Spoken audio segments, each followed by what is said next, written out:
जय हिंद। आज के विषय में समझेंगे झाड़ू वाला पार्टी, यानी हम बात कर रहे हैं आम आदमी पार्टी का दिग्गज नेता केजरीवाल की स्थिति इन दिनों बिगड़ता नजर आ रहा है। दरअसल यहाँ आप कई सारे आर्टिकल देख रहे हो जहाँ पे ईडी की ओर से इन्हें बुलावा भेज दिया गया। आखिर क्या होने वाला है, जहाँ आपको यह भी पता होता है कि 2024 जो कि काफ़ी ज़्यादा मायने रखता है हर वो राष्ट्रीय स्तर के नेताओं के लिए, चाहे हम बात करें राहुल गांधी का, चाहे हम बात करें मोदी का या फिर केजरीवाल का। ये लोग अभी इस वक्त क्या कर रहे होते हैं कि अलग अलग राज्यों में जाके अपने जूनियर नेताओं को एक तरह से प्रमोट करते हैं, अपने पार्टी को जिताने के लिए काफ़ी जद्दोजहद प्रयास करते रहे। ऐसे स्थिति में केजरीवाल को बुलाया जा रहा है ईडी की ओर से, तो एक बड़ा मुद्दा बन जाता है। इन दिनों ये वायरल स्थिति में आ चुका है। तो इन विषयों के ऊपर बारीकी पूर्वक समझने के लिए हमें कुछ प्रश्नों को अपने मन में दौड़ाना चाहिए। वो ये कि क्या ईडी ने केजरीवाल को आखिर क्यों बुलाया है, इसके बारे में डिस्कस करेंगे। साथ ही क्या केजरीवाल को गिरफ्तार कर लिया जाएगा क्या, और ये इसे कब बुलाया गया, ये जानने वाली बात होगा। और दिल्ली शराब घोटाला जो कि काफ़ी सालों से चल रहा है, आपको पता होना चाहिए। इसमें 2 दिग्गज नेता भी गिरफ्तार हो चुके हैं और ऐसे में तीसरा नंबर इनका आ गया है क्या, ये जानने वाली बात होगा। साथ ही बीजेपी सरकार का इसमें क्या योगदान है और आपकी ओर से क्या बीजेपी सरकार के ऊपर लगाया जा रहा है आरोप, और 2024 के ऊपर क्या पड़ेगा प्रभाव चुनाव मामले में लेके। तो आइए स्टेप बाय स्टेप समझते हैं कि आखिर मामला क्या होता है।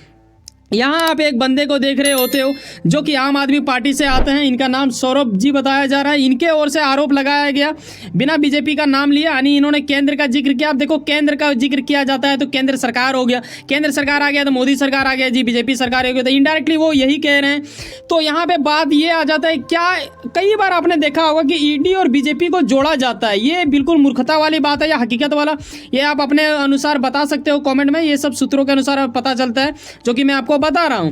यहां पे केजरीवाल का जो चाहने वाले लोग हैं, यानी उनके पार्टी के अंतर्गत जो नेता आ रहे हैं, उन लोगों का कहना है कि केजरीवाल को झूठे तरीके से फंसाया जा रहा है और कहीं ना कहीं आम आदमी पार्टी को पूर्ण रूप से मिटाने की स्थिति में लग चुके हैं केंद्र सरकार। और ये बड़ा एक आरोप हो जाता है बीजेपी के ऊपर, और इस आर्टिकल के माध्यम से भी आप देख सकते हो। बताना चाहेंगे इसे 2 नवंबर को बुलाया गया है, जो कि बीते कुछ दिन बाद आने वाले हैं। आपको पता है कि आज 31 है। तो आइए समझते हैं कि आखिर जब इन्हें बुलाया जाएगा, आखिर इन्हें बुलाया क्यों जा रहा है, ये जानने वाली बात होगा।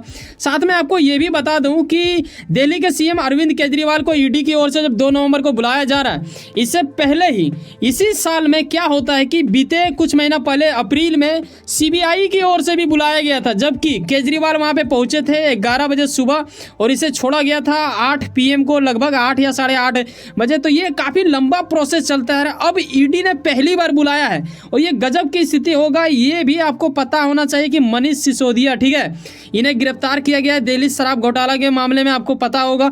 अरे ऐसे में इसके अतिरिक्त और एक है संजय सिंह, उनको भी गिरफ्तार कर लिया गया। अब नंबर इनका आ रहा है, ऐसा कई लोगों का अनुमान लगाया जा रहा है। यकीनन जब भी ईडी किसी को बुलाता है तो ये एक बड़ा गंभीरता पूर्वक समझने वाली सब्जेक्ट हो जाता है। तो आइए समझते हैं कि आखिर जब इन्हें सीबीआई ने बुलाया तो फिर ईडी ने क्यों बुलाया। क्योंकि कई लोगों के मन में ये रहता है कि सर जब सीबीआई ने इसको हैंडल कर रहा था, क्या सीबीआई और ईडी मिल के करता है क्या? जी नहीं, देखो इनका फंडामेंटल थोड़ा अलग होते हैं। देखो किसी भी केस में अगर घोटालाबाजी होता है तो वो कौन बताता? सीबीआई।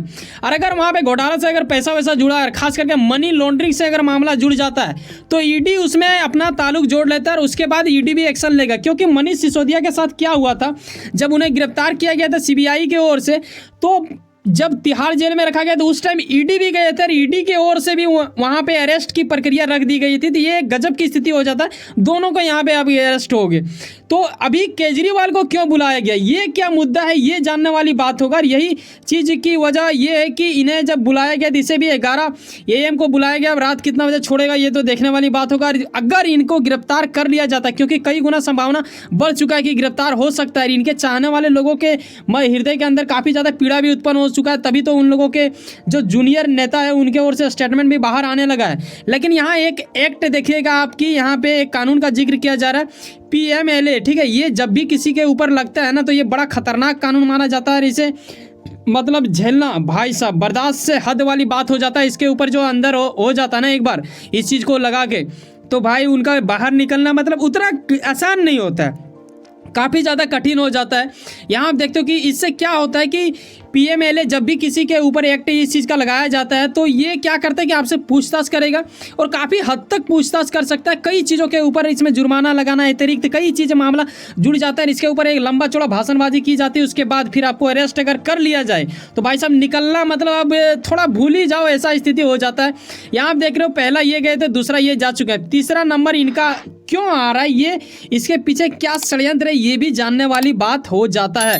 यहाँ जैसे मैंने पीछे भी बता दिया आपको कि ये दो नाम, ठीक है, सिसोदिया और संजय सिंह, इन लोगों को गिरफ्तार कर लिया गया था और इसका मतलब काफ़ी बड़ा ये था और ये मामला जुड़ा हुआ था पूरा रूप से, मतलब एक तरह से बोलो ना कि शराब को लेकर इन लोगों की ओर से घोटाला किया गया था। देखो आपको मैंने पीछे शुरुआत में ही दिखाया जो आर्टिकल, उसमें आपने देखा होगा कि एक्साइज पॉलिसी का जिक्र किया गया। देखो होता क्या है कि 5% पहले रेट के अनुसार रखा गया था, ठीक है, जो वहाँ से लेते हैं, और उसके बाद क्या होता है कि होलसेल ज़्यादा बढ़ाने के लिए ये लोग कर देते हैं 12%। अब दुकानदारों को अच्छा खासा फायदा होने लगा, भाई साहब उन्होंने लूट मचा दिया, तो ये चीज़ भी मामला जुड़ जाता है। शराब के मामले में इन लोगों की ओर से काफ़ी बड़ा मतलब धांधलीबाजी किया गया और इसके साथ कई लोग जुड़ते गए और यही वजह है कहीं ना कहीं ईडी के आज चपेट में केजरीवाल भी आ गया। केजरीवाल क्यों आ गया ये आपके मन में जरूर आएगा, बताना चाहेंगे। जो चार्जशीट पेश किया गया था ना, उसमें ईडी की ओर से कई बार इनका नाम भी जिक्र किया गया है उस घोटालेबाजी में, तो कहीं ना कहीं इसी चीज़ के पूछताछ में इन्हें लाया जाएगा, ठीक है।